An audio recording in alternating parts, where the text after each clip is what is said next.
I want to tell you a story about a man named John.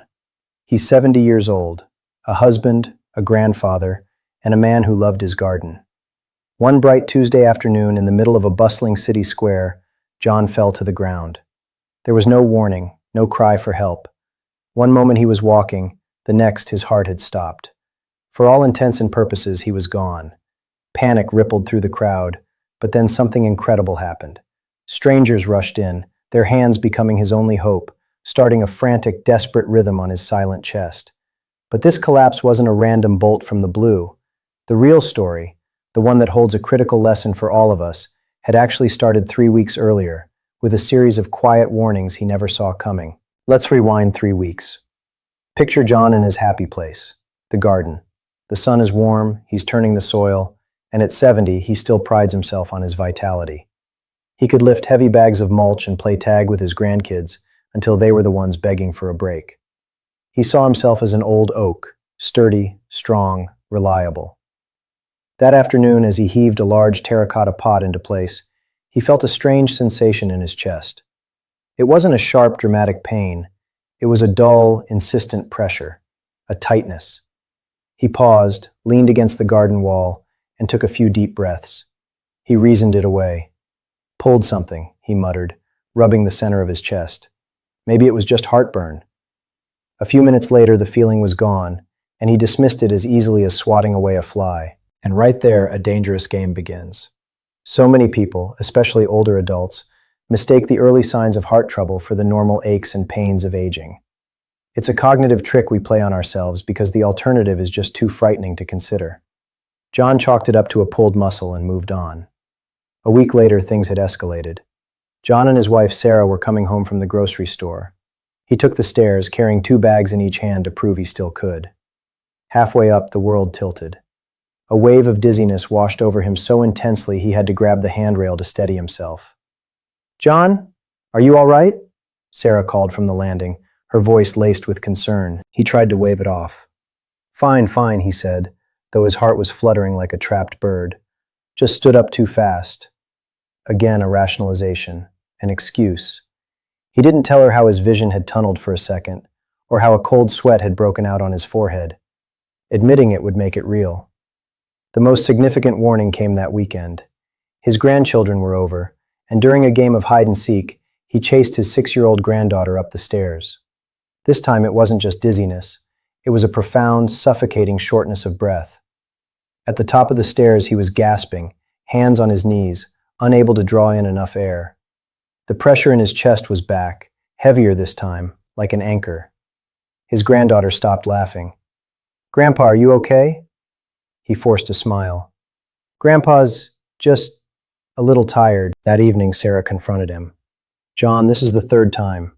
First your chest, then the dizziness. Now you can't climb the stairs. Something is wrong. You need to see a doctor." He got defensive, his fear coming out as anger. "I'm 70, Sarah, not 20. I'm allowed to get tired. You're overreacting." But Sarah saw what he refused to, a pattern. To a doctor, these aren't isolated incidents. They are the classic triad of symptoms for a dangerous progressive heart condition. Chest pain with exertion, dizziness, and shortness of breath. They are often the hallmark signs of severe aortic stenosis, a condition where a key valve in the heart stiffens and fails. Tragically, these signs are often dismissed as just getting older. But they are, in fact, the final warnings before the heart is overwhelmed. And then came that Tuesday. Still tense from the argument with Sarah, John went for a walk to a nearby city square. He bought a coffee, sat on a bench, and watched the world go by. For a moment, he felt fine. He convinced himself everyone had been worried over nothing. He stood up to leave, and that's when it happened. It started not with pain, but with an overwhelming lightheadedness, as if the ground had dropped away. The city sounds faded into a dull roar. His heart gave a violent, sickening lurch, and then a crushing weight slammed down on his chest, far more intense than anything he'd felt before. He saw the brilliant blue sky, and then his world went black. A woman reading nearby heard a jarring thud. She looked up and saw John lying completely still on the pavement. People stopped, confused. Had he tripped? But one man, an off-duty firefighter, saw the unnerving stillness and knew this was something else entirely. He sprinted over and felt for a pulse in John's neck. Nothing. "He's not breathing. Someone call 911 now," he yelled. John's heart had stopped. He was in full cardiac arrest. The firefighter's shout shattered the afternoon's peace. A circle of horrified faces formed around John. Then, a second person, a young nursing student, pushed through the crowd. "I know CPR," she said, her voice trembling but firm. "Good," the firefighter replied, already placing his hands on John's chest. "I'll do compressions, you manage the airway." And just like that, two strangers began fighting for John's life. The firefighter pushed hard and fast on John's chest, a brutal rhythm designed to manually pump blood his silent heart no longer could. The nursing student tilted his head back and counted the compressions aloud, her voice a steady metronome in the chaos. Their actions were a beacon. Another bystander was on the phone with 911, relaying information. Every second was critical. When the heart stops, the brain is starved of oxygen, and cells begin to die within minutes. What these strangers were doing was the only thing standing between John and irreversible brain damage, or death. The statistics for out-of-hospital cardiac arrest are grim. Overall survival is often around 10%. But the American Heart Association and numerous studies have shown that immediate bystander CPR can double or even triple a person's chance of survival. These two weren't just pushing on John's chest, they were buying him priceless minutes. The wail of sirens grew to a deafening roar as paramedics screeched to a halt. They jumped out, carrying a defibrillator and medical bags, their movements practiced and urgent. "We've been doing CPR for about 4 minutes, no pulse," the firefighter yelled, never missing a compression. The paramedics took over seamlessly.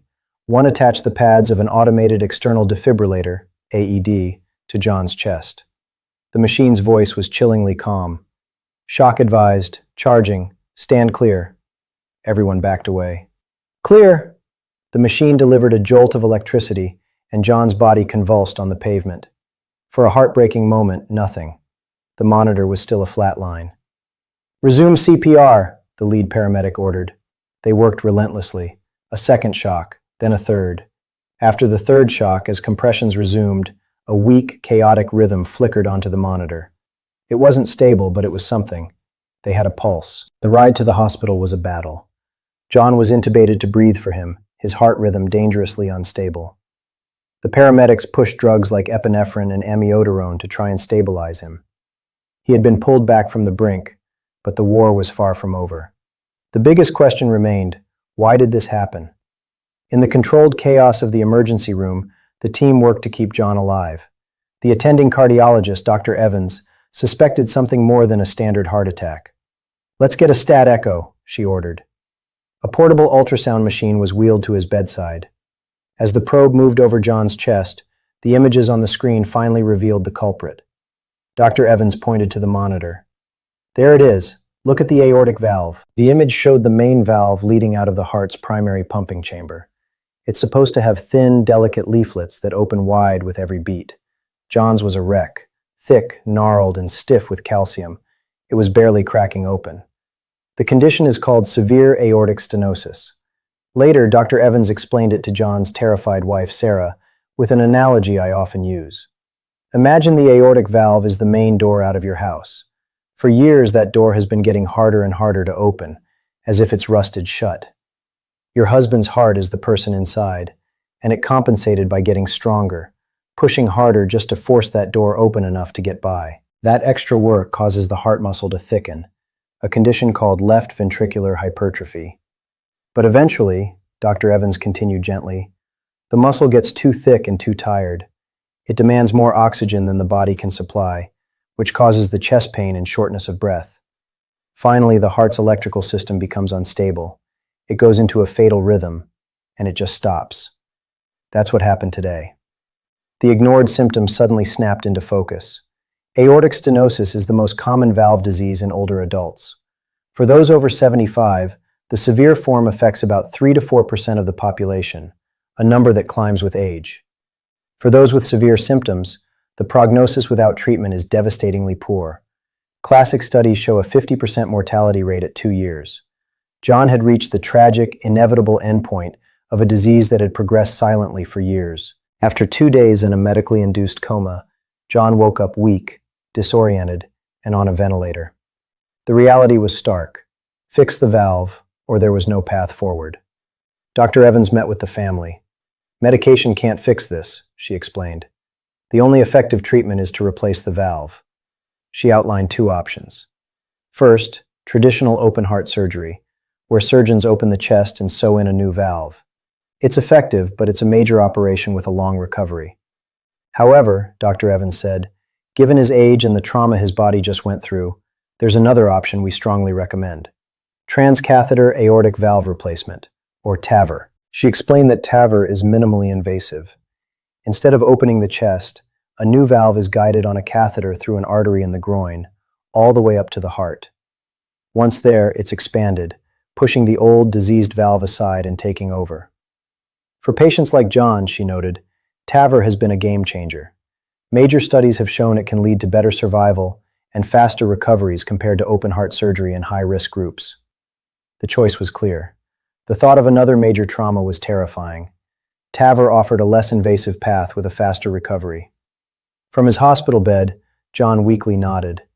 It was his only shot. In the cardiac cath lab, the team made a small incision in John's groin. On a large screen, they watched in real time as they expertly navigated the catheter up into his heart. They crossed the diseased, calcified valve.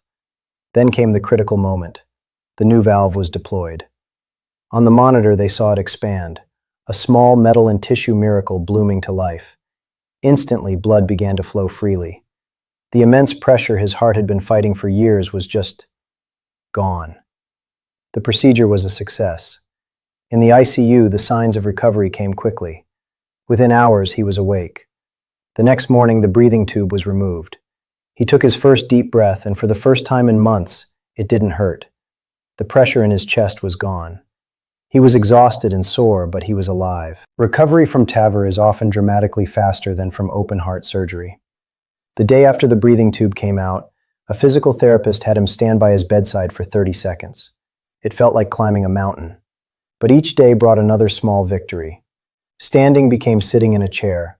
Sitting became a few steps. Just 3 days after his valve replacement, John was discharged home. The real work began in cardiac rehab. 3 times a week, he exercised under the watchful eye of therapists. He started on the treadmill, walking slowly for just 5 minutes, frustrated by his weakness. But a new determination had taken hold. 5 minutes became 10, then 20. The slow walk became a brisk pace. As his body healed, so did his heart.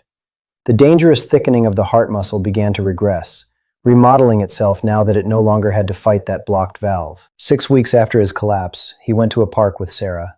He got out of the car and walked a full mile without stopping. He wasn't dizzy. He wasn't gasping for air. He stopped and looked back at Sarah with a wide, genuine smile she hadn't seen in months. He wasn't just surviving.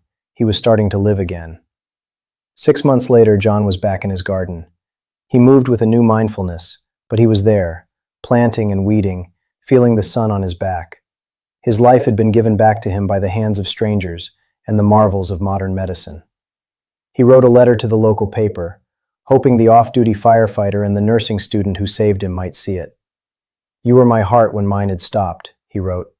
"I will spend the rest of my days trying to be worthy of the gift you gave me." When he talks about what happened, his message is simple and direct.